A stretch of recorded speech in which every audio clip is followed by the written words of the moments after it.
As if the Irish government weren't irritating enough, that they're doing so many things to make people's life more miserable than they maybe already are. A new law or legislation will come into place in Ireland come Friday in the shape and form of a change to speed limits. So we're going to have a little look at that one here today. These laws kick in, or these changes kick in fact, from Friday this week. Motorists who put others at risk must learn to obey speed limits and mend their ways. So, are you an Irish motorist? Are you listening in today? Do you feel like you need to be more obedient? Do you need to mend your ways? Are you a speeder? Are you a boy racer or a girl racer? Are you a chronic accident causer? Or do you just drive about minding your own business, getting from A to B in one piece, like 99% of motorists do? Well, you're going to suffer from Friday onwards as speed limits are reduced. And let's look at some of these reductions that are due to kick in. So watch out for a lot of tears and gnashing of teeth from Friday as the rollout of lower speed limits begins. And of course, this is something that's being brought in for our good. Okay, it's to protect and to save lives and to stop accidents and so on and so forth. So where do you draw the line really with this? Who's causing accidents on Irish roads? What are the reasons there's accidents here? Is it because the Irish public are driving like maniacs? No. Young drivers are more likely to have accidents than older drivers, young male drivers in particular. People that drink and drive will cause accidents. People that are reckless drivers will cause accidents, but the vast majority of people don't fall into those categories. But everybody's going to be cracked from Friday. Watch out for tears and gnashing of teeth. So what can we expect? Well, 80-kilometre roads will be reduced to 60 kilometres from Friday. That is a big drop. The belief persists that it's going to take a lot of coercion and, reprogramming on hardcore drivers to get them to change their ways. They've been getting away with driving over the limit and putting others in danger for too long. This is an article, by the way, from the Irish Independent. So they're really laying it on thick against Irish motorists here. They are the ones that are most at risk of being caught when the enforcement begins. Local roads with an 80-kilometre limit will drop to 60 kilometres an hour. I think, as in the person writing this so-called article, thinks they will be the most common limits broken. It doesn't stop there, though. The limit in built-up areas such as housing estates, town centres and city centres will go from 50 kilometres an hour to 30 kilometres an hour. And in miles per hour terms, that means the speed limit in housing estates, town centres and city centres will drop to below 20 miles an hour. I think it's 18 and a half miles per hour, which is insane. Some people would say, well, if you're driving that slowly, then you won't have an accident. Well, actually, if you're driving that slowly, it'll cause a massive amount of frustration, especially when you are a sensible driver and you're effectively having to be nannied to driving below 20 miles per hour. In built-up areas where I live, they put in speed ramps everywhere in housing estates. You can't drive fast even if you want to without wrecking the suspension in your car. And as long as you're paying attention to where you're going, 50 kilometres per hour limit was working just fine. But now it's going down to 30 kilometres an hour. And just worthy of note, this was done in Wales not so long ago. They reduced all their national speed limits down as well. And there was a massive backlash against this in Wales, so much so that I believe a petition was signed by the people of Wales to scrap these lower speed limits. And more people signed that petition than actually voted for Mark Drakeford to become First Minister when he brought these daft, draconian overreach plans into force. And when it was brought before him in Parliament, he simply stood up and he said, too bad, they're staying. That's all there is to it.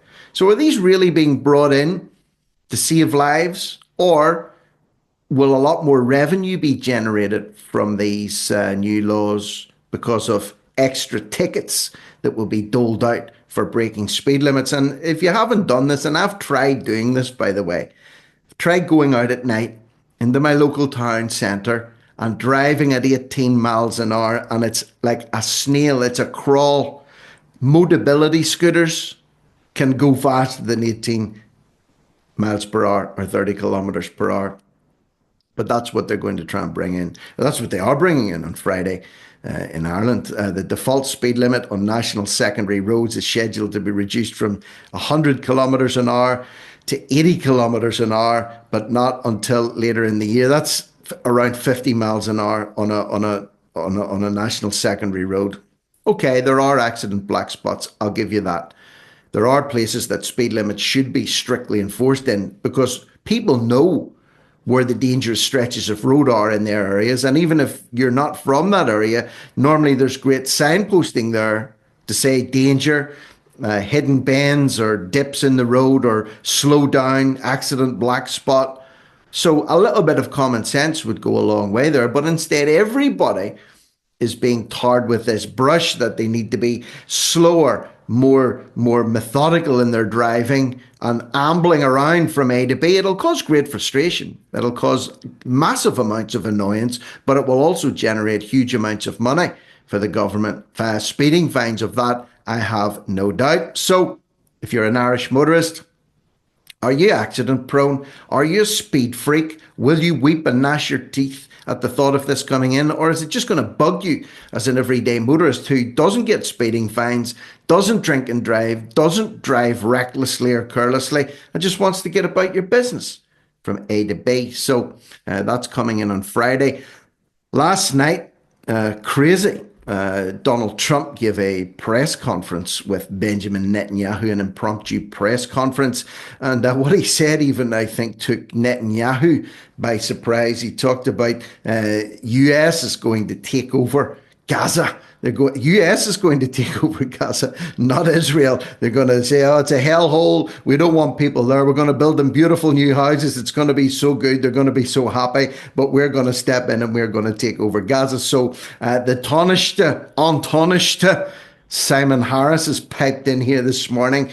He would be better keeping his mouth shut when it comes to Donald Trump. After all, he's already called him a ghoul and been completely unrepentant in doing so. And with the tariffs that Trump is now imposing on people and talking about pulling great American businesses back to the US, the less Simon Harris says about Trump, the better.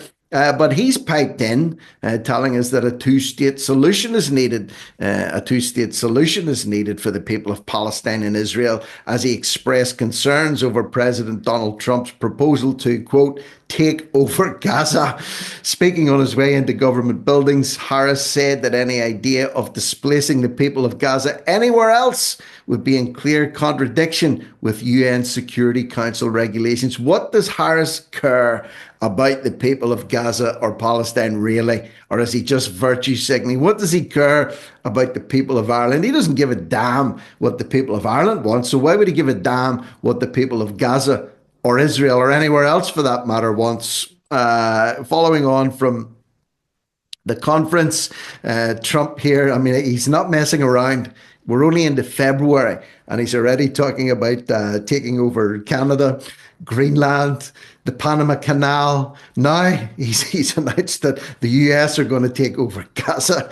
As he hosted Netanyahu, talked about the ceasefire with Hamas. He doubled down on his call for Palestinians to get out of Gaza to Middle Eastern countries like Egypt and Jordan, despite the Palestinians and both nations flatly rejecting his suggestion. You've got to admire the brass neck on this guy. Love Trump or hate him, he's not messing around with what he wants. What he wants may not be a good thing, but he's just coming straight out with it. You know, he's an older man now. He knows he's only got 4 years left, maybe. So he's going to get out there and he's going to get stuff done according to his plan and his schedule. The US will take over the Gaza Strip and we will do a job with it too. We will own it. Wow, that's quite a statement, Mr. Trump told the joint press conference with Mr. Netanyahu, Mr. Benjamin Netanyahu. So Just a quick update this morning on what I'm seeing happening. The Irish speed limits on one hand, and then Simon Harris, Mr. Frank Spencer, the Michael Crawford of Irish politics, the wet wipe, the drip himself, telling Trump what's what when Ireland's in a precarious state at the minute when it comes to American influence. And Harris would do well to remember that. So, what do you think about this business of the speed limits? What do you think about America deciding that they're going to grab Gaza, take it over, and relocate all the residents into neighbouring countries, even when the neighbouring countries say that they don't necessarily want that to happen? What do you think? Leave a thought, comment, opinion, suggestion below in the comments. I'm Rick Munn. This is No Risk, No Reward Media. Over and out.